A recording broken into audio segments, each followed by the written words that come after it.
आज पवित्र श्रीगुंडीचारे आम घरे श्री जगन्नाथ पाखरे भोग देवाई पारिजातक पिठा करने छोटिया प्रयासटे मुझे त्रुटि थिले क्षमा देवे। महाप्रभु श्री जगन्नाथ 56 भोगर गोटे भोग होउची पारिजातक पिठा। नाटी जेतिकी सुंदर पिठार तैयारी प्रणाली सेतिकी सहज और नियारा। यही पारिजातक पिठा श्री जगन्नाथ पाखरे संध्या बेले भोगरे लगी थाए। जय जगन्नाथ। मु राजश्री राजश्रीज किचेन डिलाइट्स को आपण मानकु स्वागत करुछि। भिडियोटी भल लगिले लाइक कमेंट एवं चैनल को सब्सक्राइब करंतु। चलंतु आरंभ करिबा पारिजातक पिठार प्रस्तुति प्रणाली। एही पिठा पई मु आज गोटे भल करी पाची थिबा बड़ साइज रो गोटे कदली मु नेली। आपण पाखरे यदि बड़ साइज कदली नाही दुईटी छोट कदली नै परिबा आपण, किंतु कदलीटी भल करी पाची थिबार अछि। एही पाचिला कदली रे बे मु कोरा हिथिबा किछि नडिया मु पकेली। नडिया कोराटी यदि सांग सांग कोरी थिबे माने फ्रेश नडिया कोरा हेले बहुत भल। नडिया कोरा को आमे कदली रे एम्ति भाबरे चकटिबा जेमति कि गोटे स्मूथ पेस्ट भलिया चकटाटी हमर हेइ जिवो। देखंतु एही परि भाबरे आमे कदली को भल भाबरे चकटी चकटी करी नडिया सहित मिसई दबा। मिसी गला परे सेटा गोटे स्मूथ चकटाटी हमर प्रस्तुत हेइ जिवो।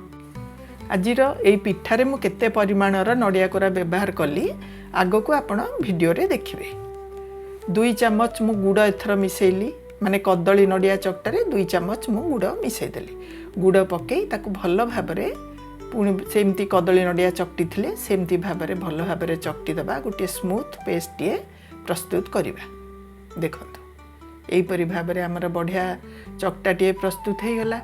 एबे सेइथरे मु गुआ घिओ पकेबी। गुआ घिओ मु पकेबी 2 टीस्पून गुआ घिओ देबी।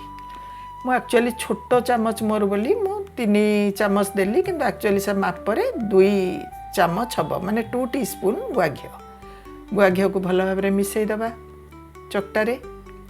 एबे सेइथरे गुआ घिओ मिसी जवा परे मु अल्प टिके लूण पकेली। एक्चुअली जेकोसी मिठा जिनस रे आपण जदि टिके लूण पकेबे से मिठा जिनसर टेस्ट बहुत बढ़ी जाई थाए। मसला रे आमे पकेबा 2टी अलैच, 5-6टी माने लवंग, गोलमर्च 10-12टी गोलमर्च को मु सब गुंड कर देछि। सेई गुंडरू 1.5 चम्मच मु गुंड पकेली चकटारे। एबे आम पकेबा आमे गहम अटा। मु नेली गहम अटा गोटे गिना देखुचंदी से गिना रे गोटे गिना मु गहम अटा नेली।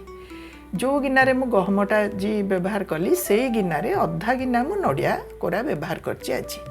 ता माने गोटे गिना गहम अटा को अधा गिना नडिया कोरा हमर आज पिठारे व्यवहार हबो। आ मसला रे जो आमे पकेले अलैच पकेले एक्चुअली मंदिर रो जो 56 भोग हेइ थाए सेथिरे गुजरात रो व्यवहार हेइ न थाए। केवल अलैच ही से माने अलैच, गोलमर्च, लवंग यही सब गरम मसला व्यवहार करथांती। तेणु आज मु अलैचर व्यवहार करुछि। एबे जो आमर अटा चकटारे आमे आउ टिके अधिका टेस्ट करिया पई मु एथरे 2 चम्मच मु पकेली मिल्क पाउडर मु पकेली। गोटे पिंच छोटिया देखंतु गोटे पिंच माने गोटे चुटकी खाइबा सोडा भी मु ऐड कली। कहीं आमे जेहेतु अट्टा को चकटिकी आज व्यवहार कर पिठारे। अट्टा चकटा आमर जो व्यवहार होउची से अट्टा चकटाटी जेतले मु आज छाणिकी पिठाऊ करिबिनी, मु ताको अलगा प्रकार भाजिकी पिठाऊ करिवि। तेणु पिठाटी पूरा बसीजीव निदा भलिया हबो। सेथिपाई मु टिके पकेदेली सोडा। सोडा पकेले आमर कौन कि पिठा भितरटा बहुत हल्का होकर प्रस्तुत हबो। अट्टा को आमे चकटिबा। अटाटी जदि टाण लगिला अल्प अल्प क्षीर पकेकरी आमे अटा को चकटिबा। मिल्क पाउडर आमे 2 चम्मच देले अधिका टिके टेस्ट आनिया पई। एक्चुअली मंदिर रे मिल्क पाउडर पड़ेनी, घरे जेहेतु मु करूची तेणु टिके अधिका टेस्ट करिया पई मु आज 2 चम्मच मिल्क पाउडर मिसई देली।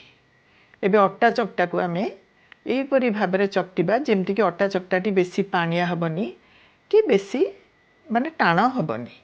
नरम अटा चकटाटी आमे चकटिकी प्रस्तुत करदबा। एबे अटा चकटा रेडी हो गला। ताकू आमे कभर करिकरी 15 मिनिट पई रेस्ट दे दबा।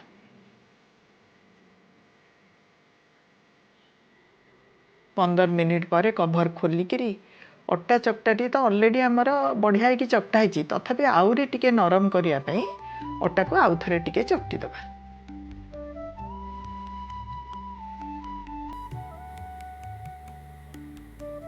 आमर एथर अटा चकटाटी रेडी हो गला पिठा करने जो साइज आपण चाहिए पिठा करने एक्चुअली पारिजातक पिठा टिके छोट छोट होता है तथापि आपण जेहेतु आम घरे करुचे आपण पसंद अनुजाई साइज गोटे गुला नेबे गुला नहीं हाथ में दी हाथ में पापुली एमती प्रथम चापी देबे दी हाथ पापुले टिके घी मारी दौथे तापरे आंगुठी टिके चारिआडू खेले साइड रु जदि फाटिला समान करदे यहीपरि भाव में पारिजातक पिठाटी गढ़ाई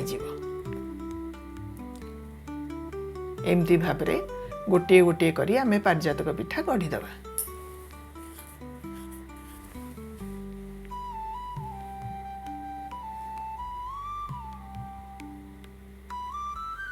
पिठाटी देखंतु मोर केतिकी मोटा है बहुत मोटा हैनी कि बहुत पतला हैनी मु प्रथमे 5टी पिठा गढ़ीदेली 5टी पिठा को एबे नहीं मु गैस रे ताकू घी देदेवी गोटे पैन ने घी जो टिके गरम हो बहुत गरम करेनि घी को हल्का गरम जितेबाला हो आम गोटे गोटे करी पिठा पकई ताकू भाजवा।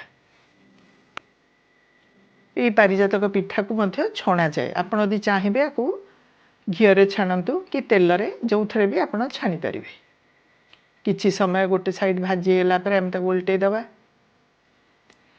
गैस रो फ्लेम को यही समय सब बेले मीडियम रे रखिबे नाले लो रे रखिबे मीडियम रे रखुथिबे बेसी टिके देखिबे गरम माने दरकार आउटे लो करदेबे लो मीडियम करिकरी आपण पिठा सब को भाजिबे। आम एपटे पिठा को भाजुथिबा सेपटे पिठा गढ़ी गढ़ी गोटे गोटे करी एपटे भी पैन ने दौथिबा यहीपरि भाव में आम घीरे जदि दरकार हुए आउ टिके अधिका घी भी साइड रे देदेबा यहीपरि भाव में उल्टो पाल्ट करी चारिपटू लाल करदे पिठा को ऊपर पूरा क्रिस्प हो पिठाटी भितर भल कि भाजी होपरी होगला आम पिठाटी रेडी होगा बोली आम जाना। आम प्रथमे जो पिठा पकई प्रथमे से पिठा आग होपर एमती जो पिठा आग हो गोटी गोटी करी आम काढ़ी साइड रे रखीदबा। देखो गोटे पिठा एबे रेडी होगला फास्ट जो पकई यहीपरि भाव में आम गोटी गोटी करी सब पिठा करदबा।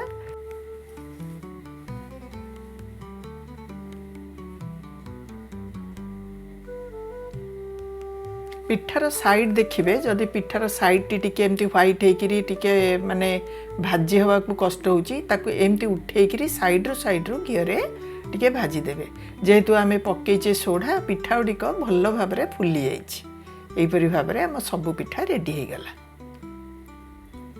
एबे चलतु जीवा नेक्स्ट स्टेप को। नेक्स्ट स्टेप रे मु पैन ने नहीं गली किछि पानी गुड़ किछि नेली गुड़ जो गिनारे मु अट्टा नहीं से गिनारे मु अधारू टिके कम गिना गुड़ नेली। एबे गुड़ पानी को आम एमती भाव में फुटेबा गुड़टी आमर फुटी फुटिकी टिके अठालिया हाथ को लगे दी हाथ में आपड़ टे मारे देखिए टिके अठालिया अठालिया लगुच से आठू अधिका आउ पाग करेनि गोटे सूता जो हुए पाग ताकू मोटे करेनि एमती टिके अठालिया हेले सबुजाक पिठा गोटी गोटी करी पकईदेवे जेतिकी जगह है पकईकरी पिठा सबको उल्टो पाल्ट टिके करदे गुड़ पागरे ताकू गुड़े बढ़िया करी कोट करदे होगला आम गोटी गोटी करी गोटे जगह को ताकू पिठा को सब काढ़ीदबा। देखो यहीपरि भाव में आमर गुड़ बढ़िया होकर कोट हो गलानी ताकू सब काढ़ीदबा पिठा को गोटे साइड रे माने गोटे जगह को एमती भाव में सब पिठा को आम गुड़े पागरे गुड़ पागरे बुड़े बाहर करदबा एवं पिठा सब को आम ठंडा करदबा। तापरे मुरुज पकई भोग आम बाढ़ा एक्चुअली आम घरे जिते भोग रंधा जाए रोसई घरे एमती मुरुज पड़े भोग को बाढ़िकी रोसई घरे रखी दि जाए ठाकुर घर को नवा पूर्वर तापरे मु पित्तल थाली रे कदली पत्र दे सबू भोग को गोटी गोटी करी बाढ़ी देली तुलसी पत्र टिके देदेली आमर भोग एबे रेडी होगला ठाकुर पाखे लगी हवा पाई।